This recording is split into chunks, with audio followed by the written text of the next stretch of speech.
Bonjour et bienvenue sur le site champagnejane.com. I'm Champagne Jane. I create enjoyable champagne experiences through events, education, tours and champagne consulting services. Welcome to another edition of Champagne Jane TV.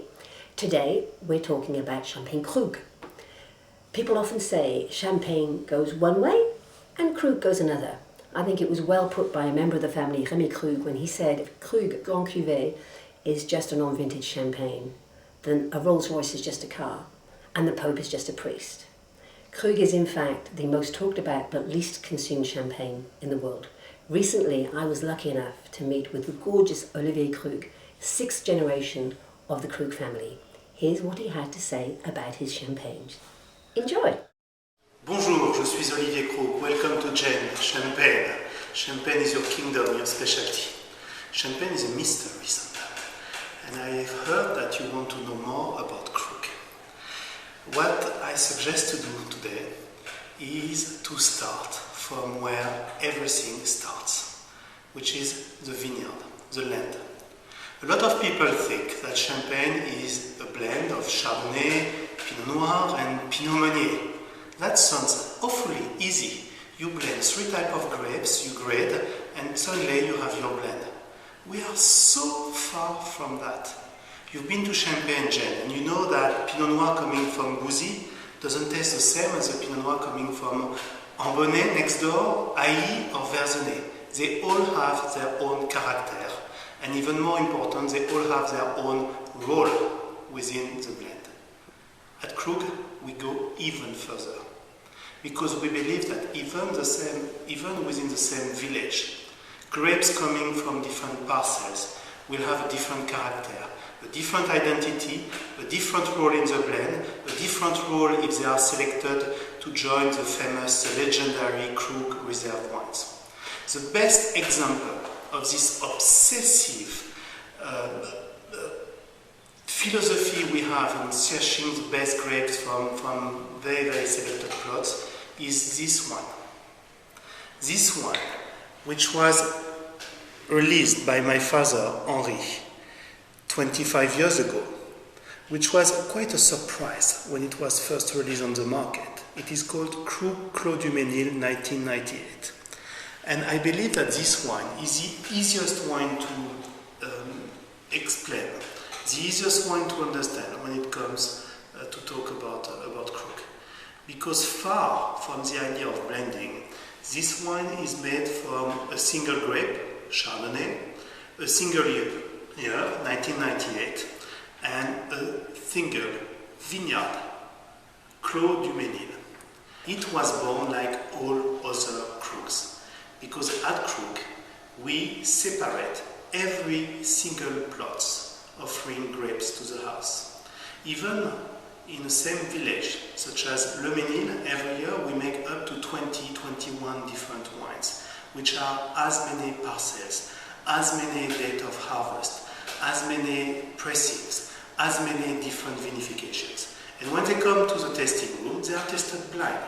They are tested blind by the tasting committee, Comité de Dégustation, which is led by Éric Lebel, the chef de cave, and his team of 3 winemakers, as well as Henri, Rémy, and Olivier Krug. Henri and Rémy being my father and my uncle, who started respectively in 62 and 65, when their grandfather, Joseph, the man who made the legendary 1928, the man who traveled to Australia in 1891, was still in the tasting room.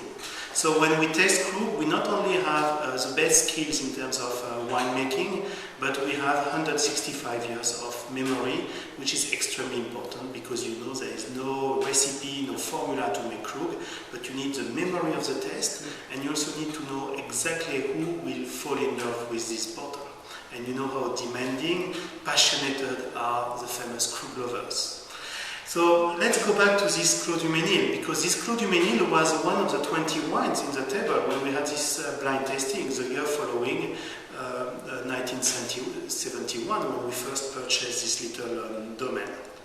And it appeared in the blind tasting that this wine was not tasting the same as the others, which sometimes happens. We loved it, and we probably used it in 71, I was not there, but we probably used it whether in Grand Cuvée, whether in the blend of the famous Krug 1971 vintage we made.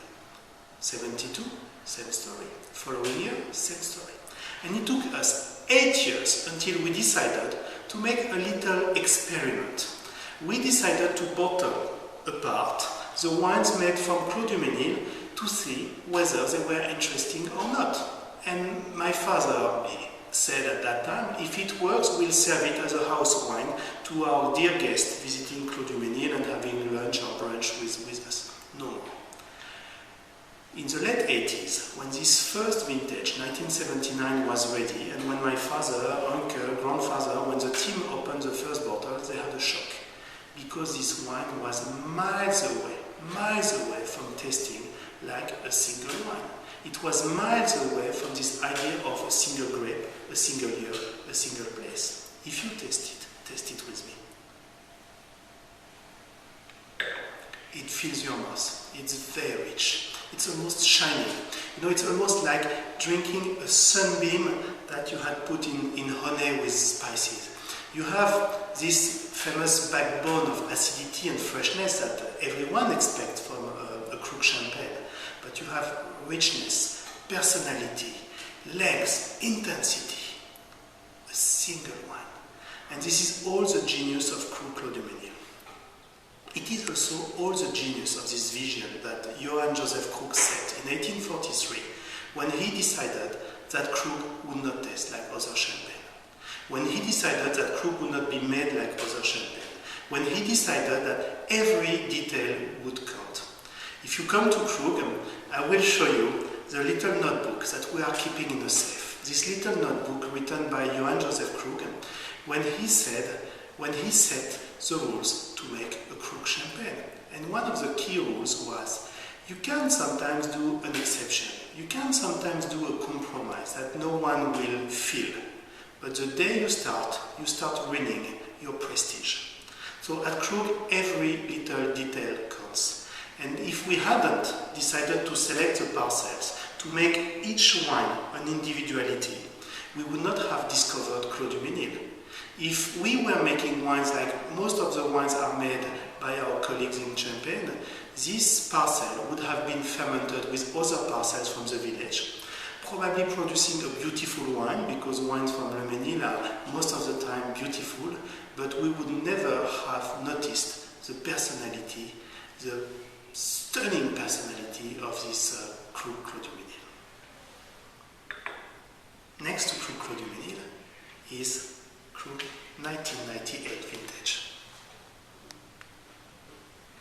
At Krug, we have a legendary reputation for our vintages, especially in countries like Australia, because people love great wines and they love the wines that they can age a long time. They love to go back to their old label and say, oh, here is my 76. You remember where I purchased it? You remember this wooden case? You remember when it tasted like the first time we had it with Len Evans, and when Len said it's much too young, you have to wait 30 years. Of course people know this aging potential of Krug. Few people know that actually Krug vintage is a very rare decision at Krug. In the 90s we made only 4 vintages. We made 90, volcanic, spicy, big wine. We jumped to 95, which is for me one of the greatest classics in the Krug history. We had the exuberant 96, and here is 98. What was 98 like? 98 was a very difficult year. It was a year when not only we had the warmest summer since the early 60s, which is something that usually we don't like so much in Champagne, because extreme heat goes against the idea of freshness and elegance, and we need all that when we make great champagne. We had heavy rain early September, but finally we harvested wines in some parts of Champagne which were fantastic. And one of the best examples of those fantastic wines were the Chardonnays, as you had with Krug Clos du Mesnil 98 a few minutes ago. And at Krug, the vintage 98 was so exuberant, so rich, that it became a real challenge for us to make Grand Cuvée. And I remember my father, who then decided not to make a vintage that year. And he said, we will pass 98, it's too rich, and Grand Cuvée is too difficult to make. In '98, I remember that when we made Grand Cuvée, we used almost 50% reserve wine in order to balance the intensity offered by '98. We had to refine some freshness, we had to refine fruit, we had to refine this life that goes in all the Krugs. And at the end of the tasting, we had plenty of reserve wines because there were plenty of super '98 that we decided not to use this year in the Grand Cuvée. And I remember my father in this room going through the different samples of the '98 which were supposed to go in reserve, blending some of them and coming to his brother Remy. Remy, taste. Olivier, taste. Eric, the chef de cave, taste. And we all agreed that this wine was fantastic.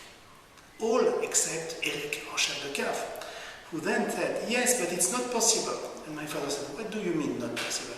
It's not possible because this wine is not very Krug. It's not a wine made with a majority of Pinot Noir. And my father said, you are absolutely right, but with '98 we'll make an exception. We'll make one of the very few Krug in history with more Chardonnays than Pinot Noir, because what we loved in '98 were the Chardonnays. And the spirit of '98, this extreme balance between the intensity of the summer and the finesse of the late harvest in September, were in the Chardonnay. So let's make this wine like this. And that was the birth of this vintage. And the story of this vintage could be repeated for the '96, for the '95, for the '82, for the '73, because at Krug, every time we make a vintage, we don't make a better wine. We make a wine that does reflect the character of the year. This is the only reason why we make a vintage, because the Krug lovers love Grand Cuvée. So if we make a vintage, we cannot make something better than our Grand Cuvée. It has to be very different. And this is what makes our vintages so much fun, both in making and in drinking, because they are all different and they must be different. And this is the only brief we have. And this is why the Krugists love to go through those comparative tastings with the different vintages. And last but not least, I invite you to compare the two wines, because on your left you have the single wine, single vineyard, single year. Here you still have a single year, the same '98, but you have the blend, and you have a blend with the 3 grapes, because obviously at Krug we use the 3 grapes, because we do believe that the 3 grapes are very, very important in a blend of champagne. So please enjoy. Cheers. Grand Cuvée is the ultimate conclusion of what I said before. Grand Cuvée is the result of tasting 200, 250 different wines every year, coming from as many different parcels, all with their own identity and character. It is also the result of playing with the different vintages, because we all got the fact that '98 doesn't taste like '97, that didn't taste like '96 nor '95, but every year we have to reproduce Grand Cuvée. So we are given by nature this fantastic, fascinating challenge to reproduce a wine, a taste, a sensation with an offer which is not the same. And this is why at Krug we rely on this absolutely outstanding collection of reserve wines. We have 150 different wines. They have not been pre-blended, so they all reflect their original parcel, and they go back as far as 1995. In this glass of Grand Cuvée, which is a Grand Cuvée which was probably blended 6-7 years ago, the oldest one is probably 20 years old. 20 years old. Who guessed until now that it takes 20 years to make this wine, which has no vintage on the label? This is what we do at Krug. In this glass of Grand Cuvée, you have 120 different wines, coming from as many different parcels, coming from 7 or 8 different years over the last 20 years. And this is what we are doing at Krug. The consistency of Grand Cuvée comes from this very specific burst. The intensity, the richness of Grand Cuvée comes from this burst. This burst of all the wines, which is at Krug exclusively done in small oak cask. It doesn't taste like wood. Where is the wood? Have you seen the cask? Come with me. We can have a look to the cask. They are not new cask. It's not about tannin. It's not about a wooden taste. It's not about bitterness. It's